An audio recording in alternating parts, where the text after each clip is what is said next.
स्नातक के परिणाम आने के बाद सभी पार्टी को बड़ा झटका लगा है। नमस्कार, आप देख रहे हैं द बिहारी टॉप और मैं हूं खुशी उपाध्याय। देखिए, जिस तरीके से तिरहुत स्नातक का परिणाम सामने आया है, इसमें सभी पार्टी को बड़ा झटका लगा है। चाहे वो विपक्ष की पार्टी हो या सत्ता पक्ष की पार्टी हो, सभी पार्टी को बड़ा झटका लगा है कि आखिर ये कैसे हो गया। क्योंकि जिस तरीके से यहाँ पर निर्दलीय ने अपनी बाजी मारी है, कहा जा रहा था कि जो चुनाव है, इस चुनाव का परिणाम कुछ अलग होगा, किसी पार्टी यहाँ पर जीत सकती है।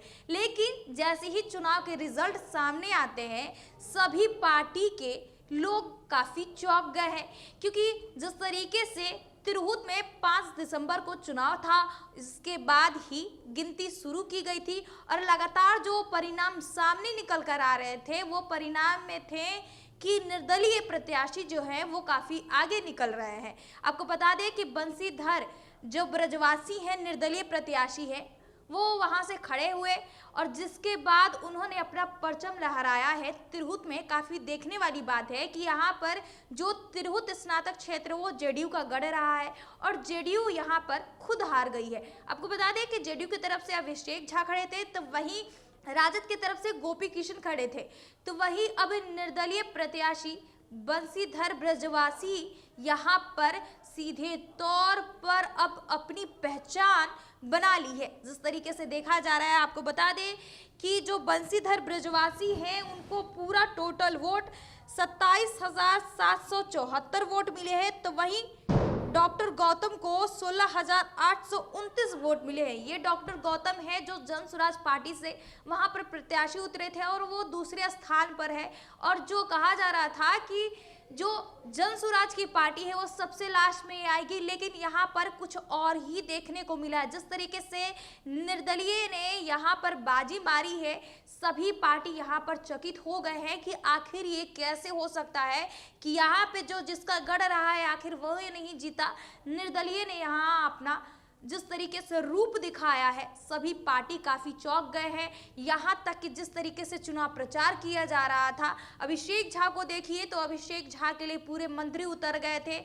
यहाँ तक कि चिराग पासवान भी उनका पूरा सपोर्ट कर रहे थे। जिस तरीके से पूरा मंत्री उनके सपोर्ट में उतर गए थे। वहीं अगर गोपी किशन की बात करें तो गोपी किशन के लिए तेजस्वी यादव भी वहां पर गए थे। उन्होंने वहां पर कहा था कि गोपी किशन को पूरे बहुमत से जिताइए, क्योंकि गोपी किशन को जिस तरीके से वहां पर उन्होंने प्रस्तुत किया कि गोपी किशन बहुत अच्छे इंसान है, मैं इनको व्यक्तित्व तौर पे जानता है। तो वहीं अभिषेक झा को भी चिराग पासवान ने कहा था कि आपकी पूरी बातें अगर ये जीत जाते हैं तो आपकी पूरी बातें सरकार को रखेगी, क्योंकि ये सरकार की जिस तरीके से जेडीयू की सत्ता भी है कि पूरे सत्ता पक्ष की भी वो पार्टी से उम्मीदवार थे और इसी पर अब सीधे तौर पर निर्दलीय ने यहाँ पर अपनी बाजी मारी है।